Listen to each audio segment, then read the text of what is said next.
Hello दोस्तों, welcome back to YouTube channel RD classes. दोस्तों, जैसा कि आपने देखा 31,661 की जो लिस्ट की कट ऑफ जो था उस पर चर्चा करेंगे, लेकिन जो लिस्ट आउट हो चुकी है, अगर आपने अभी तक डाउनलोड नहीं की है तो इस लिंक वीडियो की डिस्क्रिप्शन बॉक्स में और कमेंट बॉक्स में एक लिंक है। उस लिंक पर जैसे ही आप क्लिक करेंगे तो आपको वो लिस्ट मिल जाएगी। ठीक है, उससे लिस्ट को डाउनलोड करके आप अपना देख सकते हैं। आज यहाँ पर लेके आए हैं आज का महासर्वे। इसका महासर्वे का मतलब ये है कि जो जनरल, ओबीसी, एससी और एसटी के कैंडिडेट हैं, इनका जो कट ऑफ है वो कितना गया है। ठीक है, इसके लिए ये महासर्वे है।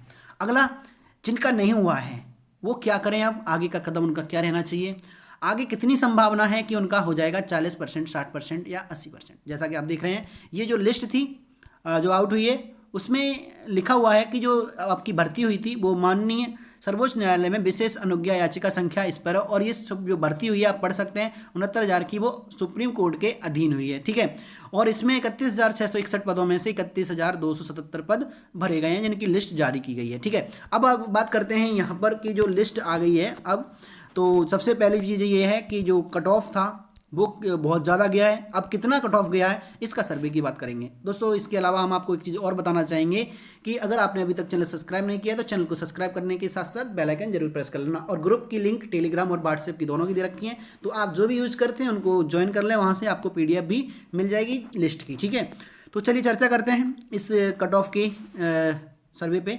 तो सबसे पहले हम बताना चाहेंगे आपको कि बहुत सारे कैंडिडेट ऐसे हैं जिनका सिलेक्शन हो गया है, क्योंकि बहुत सारे क्या 31,661 में 31,277 का हो गया, तो उनको बहुत बहुत बधाइयाँ देना चाहूँगा कि आपका इसमें लिस्ट में हुआ है, आप वाकई में शिक्षक बनने के योग्य हैं। लेकिन ऐसा तो नहीं है कि इससे कट ऑफ नीचे वाले ऐसा सोचें कि हम शिक्षक बनने के योग्य नहीं है, तो ऐसा नहीं है। क्यों? क्योंकि इस बार क्या है कि भर्ती को 45% के करीब 46% के अप्रोक्स में लेके आए हैं, और बाकी की भर्ती बाद में होगी। तो सबसे पहले चर्चा करेंगे कि आखिर ऐसा क्यों हुआ कि जो कट ऑफ गया है वो इतना ज़्यादा गया है, जिसका पहले जनरल में भी हो रहा था और जनरल के कट ऑफ से बहुत कहीं आगे गुणांक था उसका, फिर भी उसका ओबीसी में था या एससी में था या जनरल में था, नहीं हुआ। ठीक है, तो इसकी चर्चा करेंगे। उसके बाद ये देखेंगे कि जिनका नहीं हुआ वो क्या करें। तो देखो, ये कैसे सर्वे होगा। सबसे पहला सर्वे का रूल ये है कि आप चाहे किसी भी कैटेगरी से बिलोंग करते हैं, चाहे जनरल से, ओबीसी से, एससी से या एसटी से, तो आपको क्या करना है कि जो जनरल से बिलोंग करते हैं वो जनरल लिख के अपना गुणांक लिखेंगे कितना है, चाहे उनका सिलेक्शन हुआ है या नहीं हुआ है। लेकिन अगर हुआ है तो बोल देंगे हुआ है, और नहीं हुआ है तो उसको लिख देंगे नो, यस और नो में। सिलेक्शन अगर हो गया है तो यस, नहीं हुआ है तो नो। ठीक है, इस तरह से आप बताएंगे। इसी तरह से ओबीसी वाले ओबीसी लिख के अपना गुणांक लिखेंगे और बताएंगे हुआ या नहीं हुआ है। तो इससे क्या होगा कि हमें ये एक आइडिया लग जाएगा कि यहाँ पर कितना कट ऑफ गया है ओबीसी का, कितना जनरल का। एक क्वेश्चन और था बच्चों का, सबसे ज़्यादा कट ऑफ इस पे कमेंट आ रहे थे कि आप सर ये बताइए कि आपका हुआ क्या। तो दोस्तों, इसमें बताने की कोई बड़ी बात नहीं है, क्योंकि ये एक स्पष्ट है कि जो मेरा कट ऑफ गुणांक था वो 71.92 की समथिंग था आगे।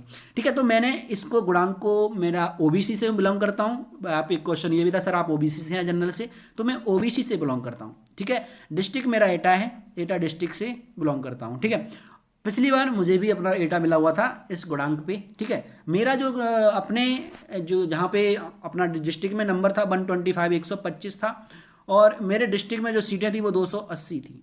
ठीक है, तो उसके बाद अगर हम देखें तो 125वें नंबर पर हमारा था, लेकिन इस सूची में हमारा नाम नहीं है। ठीक है, तो हमें चिंता करने की कोई ज़रूरत नहीं है। जिनका नहीं हुआ है वो ऐसा ना सोचें कि उनका अब नहीं होगा, बिल्कुल होगा, तो थोड़ा सा इंतज़ार करें। लेकिन सबसे पहली बात ये है कि हमें ये तो जानना ही है कि आखिर कट ऑफ कितना गया है, और उसके बाद जो सीटें बची हैं उसमें कहीं हेर फेर ना हो जाए, क्योंकि अगर उस हेर फेर से बचना है तो हमें पहले इस सर्वे में भाग लेना पड़ेगा। तो आपको क्या करना है, अपना सबसे पहले अपना जो गुणांक है उसको अपनी कैटेगरी के साथ यस नो में भेजिएगा।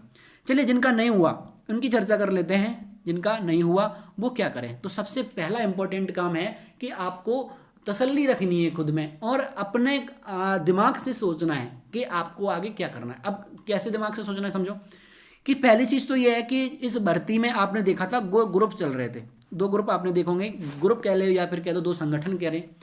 एक संगठन ये था कि वो कह रहा था 31,661 भर्ती के पदों को एक साथ पहले कराएं। दूसरा था कि जो हमारी 67,000 की सूची बनी हुई है, पूरी चयन सूची, उनको एक साथ कराएं। तो ये जो ग्रुप बने हुए थे अब तक, ये वो थे जिन्हें अपना 70+ वाले गुणांक वाले भी थे इसमें। ठीक है, समझ लेना। और ये वो थे जो 70 से नीचे थे। तो ये ग्रुप फिर भी काफ़ी बड़ा था। लेकिन अब क्या होता है कि जो हमारा 70 प्लस कट ऑफ चला गया, यहाँ पर आप देखेंगे 71 पे भी नहीं हुआ, 72 पे भी नहीं हुआ। जनरल का, जनरल में हमारे पास कमेंट आया था 72.49, वो तो उनका भी नहीं हुआ। तो इसका मतलब क्या है कि जो ये बच्चे थे अब कन्वर्ट हो जाएंगे इधर, इस संस्था से निकल के, संगठन से निकल के। अब जो अभी ये सपोर्ट कर रहे थे कि 31,661 पहले हो और बाद में बची हुई सीटें, तो अब वो एक साथ मिलेंगे और यहाँ पर फिर से एक बार धरना और स्ट्राइक होने की पूरी पूरी संभावना रहेगी। तो आपको क्या करना है, बाकी का इसका निर्णय आप संगठन में कौन से में जाना चाहते हैं वो आप पर निर्भर करता है। आगे कितनी संभावना है आपकी, तो मैं आपको बता दूं कि ये भर्ती जो है वो आपको पता है कि सुप्रीम कोर्ट के अधीन हो रही है।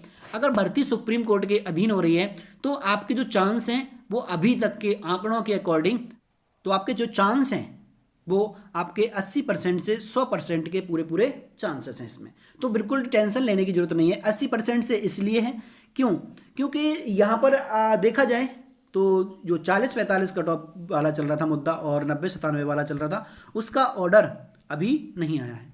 तो उसका ऑर्डर आने के बाद जो बची हुई सीटें हैं, तो बहुत सारे बच्चे ये सोच रहे हैं कि शिक्षा मित्र सारे फिर भी नहीं होंगे, 40-45 होगा फिर भी उनकी पूरी सीटें नहीं बन जाएंगी। लेकिन अभी नहीं कह सकते कि एक भी नहीं होगा, मतलब सारे पास नहीं होंगे, इसलिए वो पूरी सीटें सुरक्षित रखी गई हैं। तो अगर 40-45 आता है और 60-65 आता है कट ऑफ, मतलब उसका निर्णय, तो फिर क्या होगा, कितना बदलाव होगा इसमें, क्या कितने तक फिर उम्मीद रख सकते हैं हम, कितने गुणांक तक। तो ये अगर जानना है आपको, तो उसके लिए आपको पहले यहाँ पे डिसाइड करना पड़ेगा कि आपका जो कट ऑफ गया है इस टाइम वो कितना गया है। तो आगे हम सोच सकते हैं कि आगे कितना जा सकता है। अगर 40-45 पे आया तो कितना जाएगा, और 90-97 पे आया तो कितना जाएगा। ठीक है, तो हमें फाइनल रिजल्ट चाहिए, फाइनल अपना ये चाहिए कि हमारा सिलेक्शन हो पाएगा या नहीं हो पाएगा। तो यहाँ पे आप ज़्यादा से ज़्यादा कमेंट करें, ज़्यादा से ज़्यादा अपना बताने की कोशिश करें, जिससे कि हम इसको निकाल सकें। ठीक है, तो चलिए अब अगली जो चर्चा है वो हम चलेंगे अपने नेक्स्ट वीडियो में।